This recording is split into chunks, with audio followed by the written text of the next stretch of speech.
Hey guys, మన ఛానల్లో ఉన్న అభ్యర్థులందరికీ గుడ్ న్యూస్ అండి. మరి రానున్నటువంటి క్యాలెండర్ ఉద్యోగాలను దృష్టిలో ఉంచుకొని మరి ఏపీపీఎస్సీ కావచ్చు, టీజీపీఎస్సీ కావచ్చు, police constable, forest, DSC, RRB, SSC etcetera అన్ని ఉద్యోగాలు ఎనీ కోర్స్ ఏది తీసుకున్నా జస్ట్ 499 రూపీస్కి అందజేస్తున్నామండి. సో 6 months వ్యాలిడిటీతో అయితే అందజేస్తున్నాం. కొన్నిటికి 1 year వ్యాలిడిటీ కూడా ఉంది ఫ్రెండ్స్. సో రానున్నటువంటి ఎండోమెంట్ ఉద్యోగాలు కావచ్చు, ఫారెస్ట్ డిపార్ట్మెంట్ కావచ్చు, గ్రూప్ 2 కొత్త నోటిఫికేషన్ కావచ్చు, వీటన్నిటికి సంబంధించినటువంటి ఫుల్ కోర్స్ అయితే అందుబాటులో ఉంది. జస్ట్ 499. ఈ రోజు నుంచే కోర్స్ తీసుకొని మీ ప్రిపరేషన్ కొనసాగించండి. అంతేకాకుండా ఎనీ టెస్ట్ సిరీస్ అండి జస్ట్ 99 రూపీస్కి అందజేస్తున్నామండి.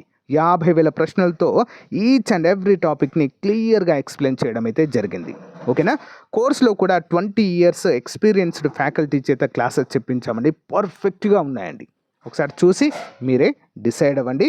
App link in video description అండి. డౌన్లోడ్ చేసి ముందుగా మీ యొక్క మొబైల్ నెంబర్తో రిజిస్టర్ అయ్యి స్టోర్ ఆప్షన్లో కోర్స్ ఉంటుంది, పర్చేజ్ చేయండి. పర్చేజ్ చేసిన తర్వాత కోర్స్ కంటెంట్ ఆప్షన్లో మీకైతే అన్నీ కూడా అందుబాటులో ఉంటాయి. ఇంకెందుకండి లేట్, వెంటనే మీ యొక్క కోర్స్ తీసుకొని ప్రిపరేషన్ స్టార్ట్ చేయండి. రానున్నటువంటి క్యాలెండర్ ఉద్యోగాలలో జాబ్ సాధించడమే లక్ష్యంగా ముందుకు సాగండి. All the best to everyone. Hello everyone, welcome to RK tutorial. So guys, ఒక ముఖ్యమైన అప్డేట్ అయితే రావడం జరిగిందండి. ఉద్యోగాలకు సంబంధించి కదిలిన కారుణ్య నియామకాల ఫైల్ అంటూ ఒక అప్డేట్ అయితే ఈరోజు మరి ఆంధ్రజ్యోతి పత్రికలో రావడం జరిగింది. పిఆర్లు అంటే పంచాయతీరాజ్ శాఖలో ఖాళీల భర్తీకి ఉప ముఖ్యమంత్రి చొరవ అంటూ తెలుస్తుంది. కరోనాతో మరణించిన ఉద్యోగుల కుటుంబాలకు ఎట్టకేలకు కూటమి ప్రభుత్వంలో ఊరట లభించనుంది. 3 ఏళ్లుగా నియామకాలు చేపట్టకపోవడంతో తమ పరిస్థితి అధ్వానంగా మారిందని ఆయా కుటుంబాలు ఇటీవల ముఖ్యమంత్రి పవన్ కళ్యాణ్కు మొరపెట్టుకోవడంతో ఆయన అధికారులతో మాట్లాడి వివరాలు ఆరా తీశారు. వెంటనే నియామకాలకు తగిన చర్యలు చేపట్టాలని ఆదేశించారు. దీంతో కారుణ్య నియామకాల ఫైల్ను పంచాయతీరాజ్ అధికారులు బూజు దులిపి ఆర్థిక శాఖకు పంపారు. దీనిపై తుది నిర్ణయం తీసుకునేందుకు ఆ ఫైల్ సీఎం వద్దకు చేరింది. ఆయన గ్రీన్ సిగ్నల్ ఇస్తే ఈ యొక్క కరోనాలో మరణించినటువంటి 1488 మంది పంచాయతీరాజ్ ఉద్యోగుల కుటుంబాలకు ఊరట కలగనుంది. మొదటి, రెండో వేవ్ కరోనా కారణంగా రాష్ట్రంలో 2917 మంది ఉద్యోగులు మరణించారు. మరి వివిధ శాఖలకు సంబంధించిన ఉద్యోగుల్లో 1944 మంది కలెక్టరేట్ల పరిధిలో, 330 మంది యూనివర్సిటీలో, 83 మంది కార్పొరేట్ సొసైటీలకు సంబంధించిన 560 మంది మరణించారు. కారుణ్య నియామకాల కోసము 2744 మంది దరఖాస్తు చేసుకున్నారు.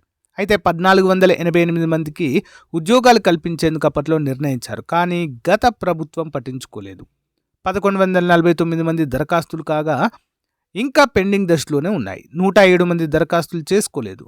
నియామకాలకు సీఎం చంద్రబాబు నాయుడు ఆమోదం లభిస్తే ఆయా కుటుంబాలకు ఊరట దక్కనుంది అంటూ మనకైతే క్లియర్గా మెన్షన్ చేశారు.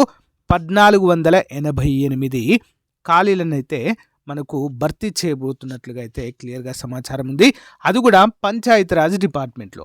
దీంట్లో పంచాయతీ కార్యదర్శి, ఓకేనా, పంచాయతీ కార్యదర్శి ఖాళీలనైతే భర్తీ చేస్తారు. ఓకేనా. అంతేకాకుండా మరి మనకి ఈ యొక్క క్యాలెండర్ ఉద్యోగాలు నోటిఫికేషన్ లాగడానికి ప్రధాన కారణమైనటువంటిది ఎస్సీ వర్గీకరణ అండి. ఓకేనా. ఎస్సీ వర్గీకరణ వలన ఆగినట్టు మనకైతే తెలుసు. అయితే ఎస్సీ వర్గీకరణ పైన కూడా యాక్చువల్గా ఈ మంత్ కంప్లీట్ అవ్వాల్సింది 45 రోజులు పోస్ట్ పోన్ చేసిందండి మళ్ళీ ప్రభుత్వము. 45 రోజులు పోస్ట్ పోన్ చేయడంతో ఇక నోటిఫికేషన్లు కూడా ఇంకొక 45 రోజుల టైం అనేది పెరిగే అవకాశం అయితే ఉండబోతున్నట్లుగా అయితే క్లియర్గా అర్థమవుతుంది. సో దీనికి సంబంధించి కూడా మీకు పూర్తి వివరాలు కావాలి అనుకుంటే నెక్స్ట్ అయితే అప్డేట్ చేయడం జరుగుతుంది, గమనించాలి. ఓకేనా. సో కారుణ్య ఉద్యోగాల కోసం ఎవరైతే వెయిట్ చేస్తున్నారో వారందరికీ కూడా వీడియోని షేర్ చేయండి. Thank you. Have a nice day. By.